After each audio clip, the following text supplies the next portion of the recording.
ধরে নেব।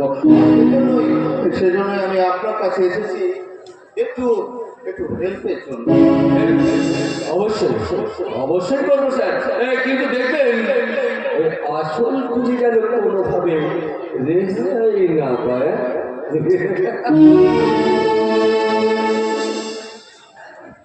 মিস্টার সামন্ত, মনের গণসংখ্যা অত্যন্তভাবে ঝরে উঠতে গেল। তাহলে কি আমি অন্ধকারে ঢিল ছুটতে গিয়ে সঠিক লক্ষ্য হত্যা করতে চলেছি? ওই সূর্যকান্ত চৌধুরী খুন বা নিরুদ্দেশ হওয়ার পেছনে আপনার কি কোনো হাত আছে?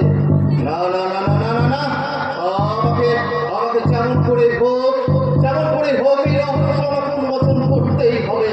মিস্টার সামন্ত,